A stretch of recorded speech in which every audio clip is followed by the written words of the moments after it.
Assalamualaikum warahmatullahi wabarakatuh. Kami dari kelompok 2 akan mempresentasikan dengan materi tentang aljabar boolean. Di kelompok 2 kami dianggotai di bawah ini. Yo, Chris. Oke, perkenalkan nama saya Christopher Nathan Terbuka dengan nomor NIM 5311 422114. Saya Muhammad Iqbal Al-Ghifari dengan NIM 5311 422116. Saya David Gunawan dengan NIM 5311422117.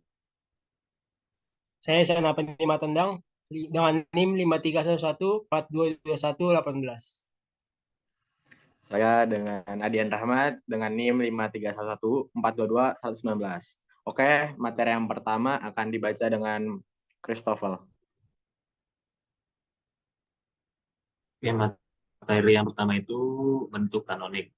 Bentuk kanonik merupakan ekspresi boolean yang menspesifikasikan sesuatu fungsi dapat disajikan dalam dua bentuk berbeda, yaitu sebagai penjumlahan dari hasil kali dan sebagai perkalian dari hasil jumlah.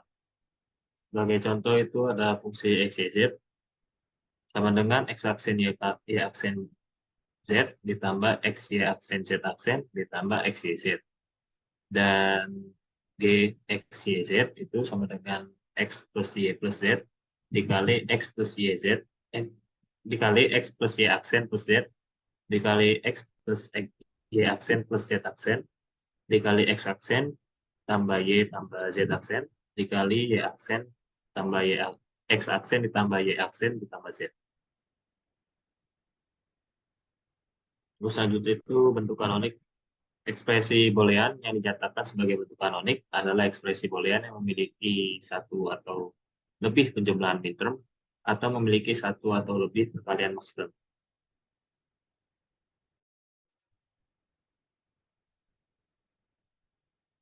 Oke, selanjutnya ada jenis bentuk kanonik. Bentuk kanonik ada dua, ada minterm dan maxterm. Minterm sendiri adalah suku di dalam ekspresi boolean mengandung literal yang lengkap dalam bentuk hasil kali. Contoh, fungsi x, y, z sama dengan y aksen dikali y aksen dikali z plus x kali y aksen dikali z aksen plus x dikali y dikali z. Tiga buah minterm yaitu x aksen, y aksen, z x, y aksen, z aksen, x, y, z. Untuk maxterm sendiri adalah suku di dalam ekspresi boolean mengandung literal yang lengkap dalam bentuk hasil jumlah. Contoh, fungsi g, x, y, z.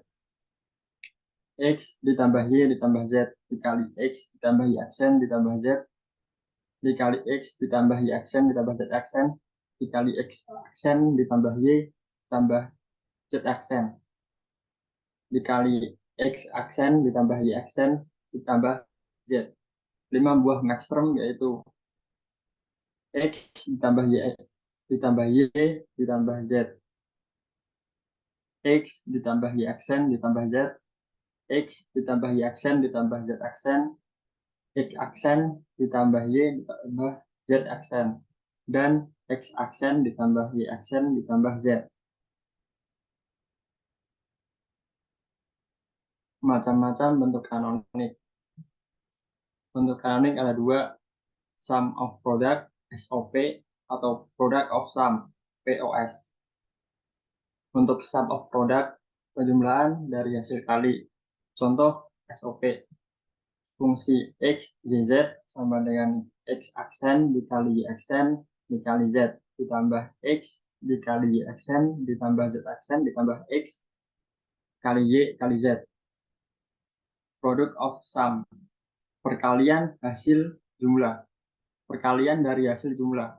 Contoh bentuk pos, fungsi g, x, y, z sama dengan x ditambah y ditambah z dikali x ditambah y aksen ditambah z dikali x ditambah y aksen ditambah z aksen dikali x aksen ditambah y ditambah z aksen dikali x aksen ditambah y aksen ditambah z.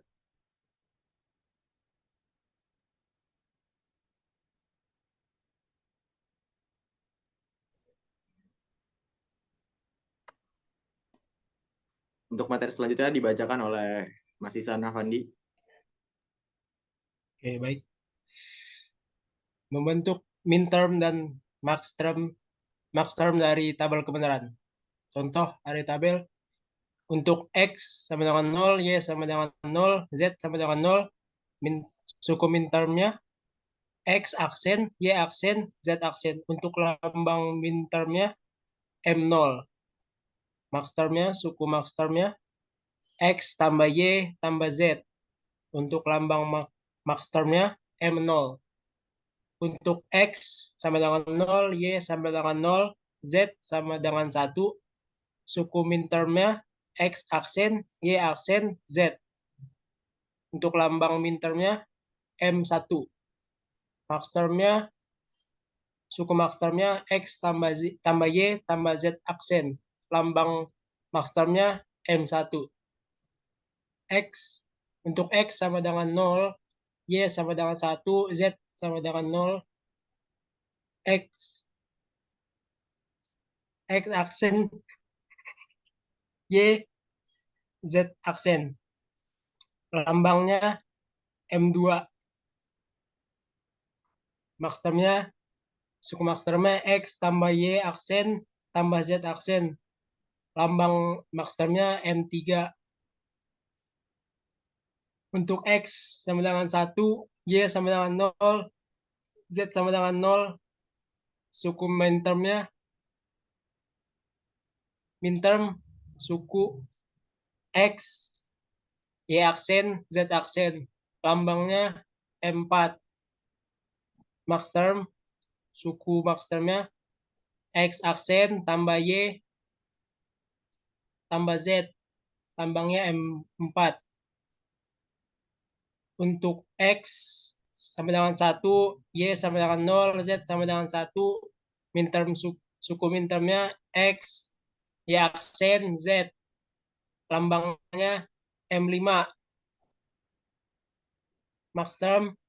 Suku maxtermnya X aksen tambah Y tambah Z aksen. Lambangnya M5.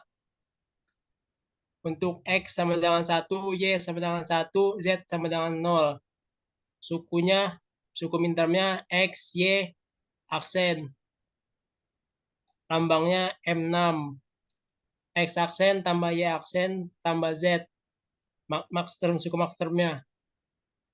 Lambang maxtermnya M6. X1 tambah Y1.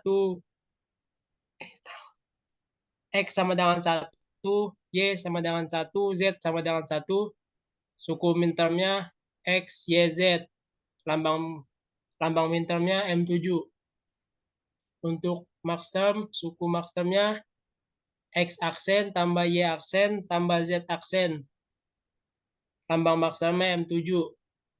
Jika diberikan sebuah tabel kebenaran, kita dapat membentuk fungsi boolean dalam bentuk kanonik SOP atau POS. Cara mengubahnya: 1. Mengambil minterm dari setiap nilai fungsi yang bernilai 1 untuk SOP. 2. Mengambil maxterm dari posisi nilai fungsi yang bernilai 0 untuk POS. Contoh, X sama dengan 0, X, Y, Z sama dengan 0, fungsi X, Y, Z sama dengan 0. X sama dengan 0, Y sama dengan 0, Z sama dengan 1, fungsi X, Y, Z sama dengan 1. X sama dengan 0, Y sama dengan 0, Z sama dengan 0, fungsi X, Y, Z sama dengan 0. X sama dengan 0, Y sama dengan 1, Z sama dengan 1, fungsi X, Y, Z 0. X sama dengan 1, Y sama dengan 0, Z sama dengan 0, fungsi X, Y, Z sama dengan 1. Untuk X sama dengan 1, Y sama dengan 0, Z sama dengan 1, fungsi X, Y, Z-nya 0. X sama dengan 1, Y sama dengan 1, Z sama dengan 0, fungsi X, Y, Z-nya 0. X sama dengan 1, Y sama dengan 1, Z sama dengan 1, F, Y, fungsi X, Y, Z sama dengan 1. Penyelesaian. Untuk SOP kombinasikan nilai-nilai perubah yang menghasilkan nilai fungsi sama dengan 1, yaitu 001, 100, dan 111. Maka fungsi boolean dalam bentuk kanoniknya adalah f x, y, z sama dengan x aksen kali y aksen kali z tambah x aksen x kali y aksen kali z aksen tambah x, y, z. Untuk pos, kombinasikan nilai-nilai perubah yang menghasilkan nilai fungsi sama dengan 0, yaitu 000, 010, 011, 101, dan 110. Maka fungsi boolean dalam bentuk kanoniknya adalah f x, y, z sama dengan x tambah y tambah z, x tambah y aksen tambah z, x tambah y aksen tambah z aksen, x ditambah y, x aksen tambah y tambah z aksen, x aksen tambah y aksen tambah z.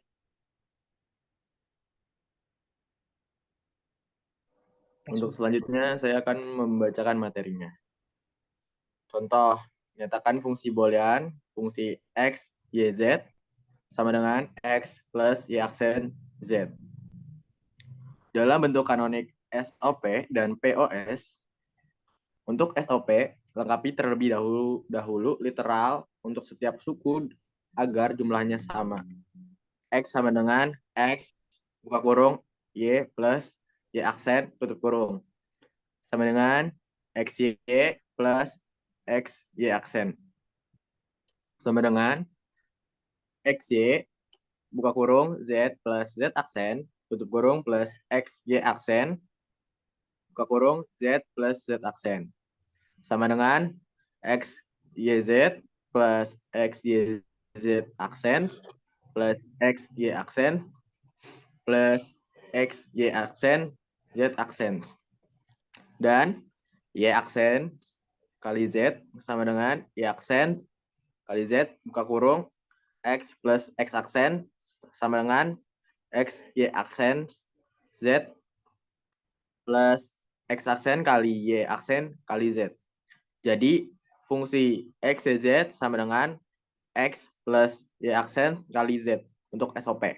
Sama dengan X, Y, Z plus X kali Y kali Z aksen plus X kali Y aksen kali Z plus X dikali Y aksen kali Z aksen plus X dikali Y aksen kali Z plus X aksen Y aksen kali Z sama dengan X aksen dikali Y aksen dikali Z plus X kali Y aksen dikali Z aksen plus X dikali Y aksen dikali Z tambah X kali Y X dikali Y dikali Z aksen ditambah X kali Y kali Z. Untuk POS-nya, fungsi X, Y, Z sama dengan X plus Y aksen kali Z. Sama dengan buka kurung, X plus Y aksen, buka kurung lagi, X ditambah Z, tutup kurung. Lengkapi terlebih dahulu literal pada setiap suku agar jumlahnya sama. X plus Y aksen sama dengan X plus Y aksen ditambah Z dikali Z aksen. Sama dengan buka kurung X ditambah Y aksen ditambah Z, tutup kurung, buka kurung lagi, X ditambah Y aksen ditambah Z aksen, tutup kurung. X ditambah Z sama dengan X tambah Z ditambah Y dikali Y aksen. Sama dengan X ditambah Y tambah Z. Buka kurung, X tambah Y aksen tambah Z. Tutup kurung. Jadi fungsi X, Y, Z sama dengan X plus X ditambah Y aksen kali Z untuk POS. Sama dengan buka kurung X ditambah Y aksen ditambah Z, tutup kurung, buka kurung lagi, X ditambah Y aksen ditambah Z aksen.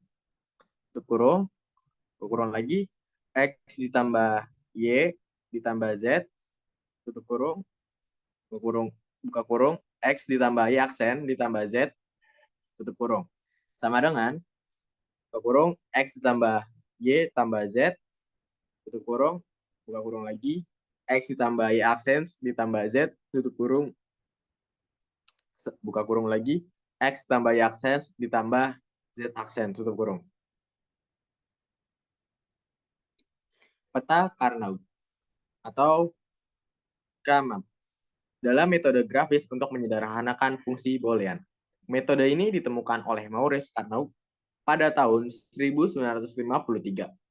Peta Carnot adalah sebuah diagram atau peta yang terbentuk dari kotak-kotak atau berbentuk bujur sangkar yang bersisian. Tiap kotak pada peta Carnot merepresentasikan sebuah minterm.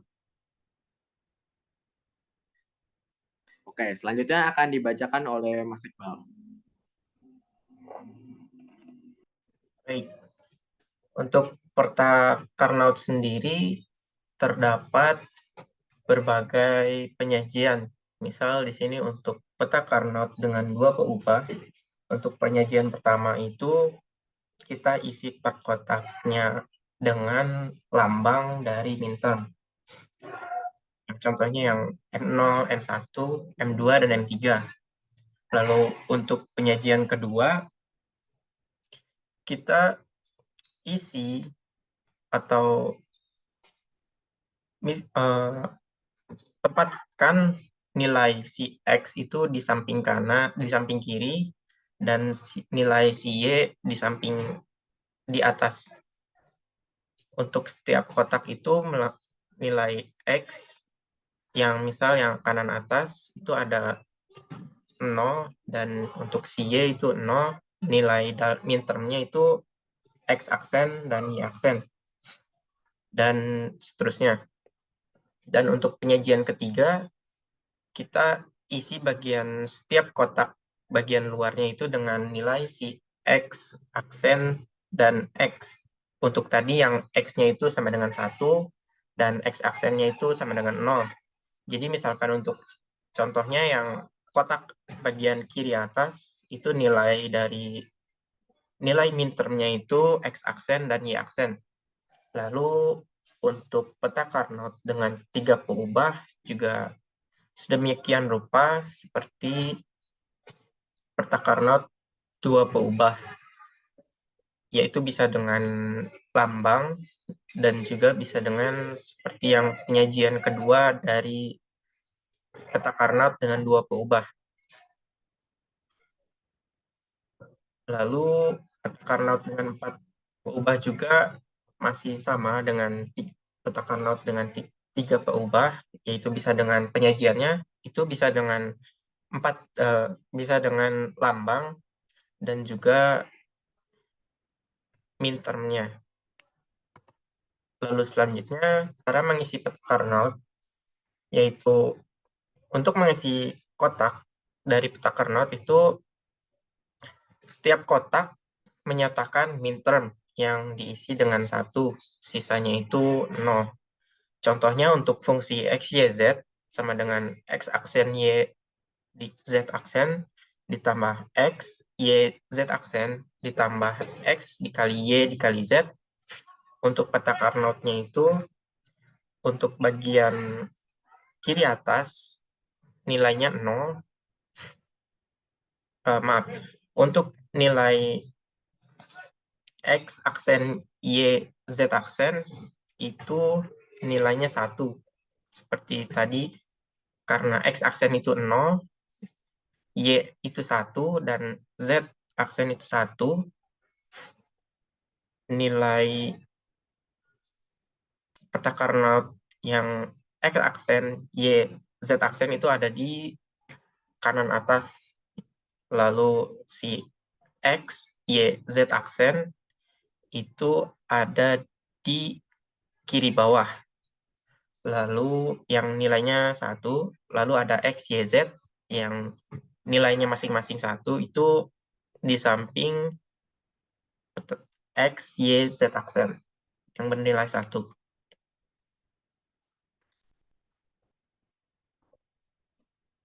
Lalu ada contoh lain, F untuk fungsi F, Y, Z sama dengan X, Z aksen ditambah Y, kita isi untuk Z dikali untuk X dikali Z aksen, irisan antara X dan Z aksen. Untuk X sendiri itu semua kotak pada barisan kedua, sedangkan Z aksen itu semua kotak pada kolom pertama dan kolom keempat. Untuk Y sendiri itu semua kotak pada kolom ketiga dan kolom keempat. Untuk peta Carnot-nya seperti pada gambar.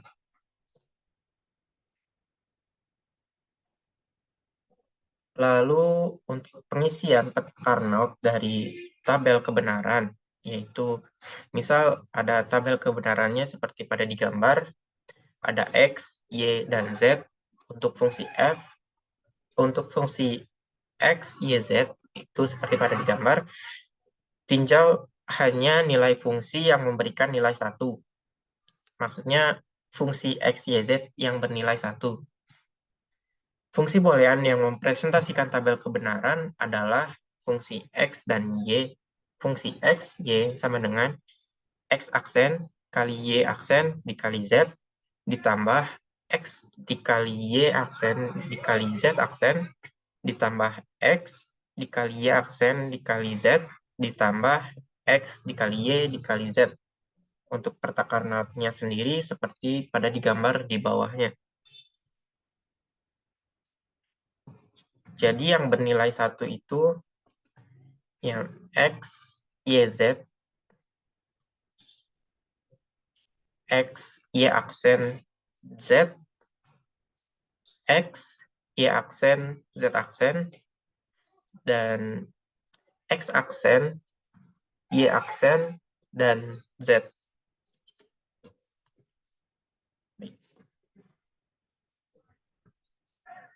Oke, sekian dari PPT kelompok 2. Presentasi kami sekian. Wassalamualaikum warahmatullahi wabarakatuh.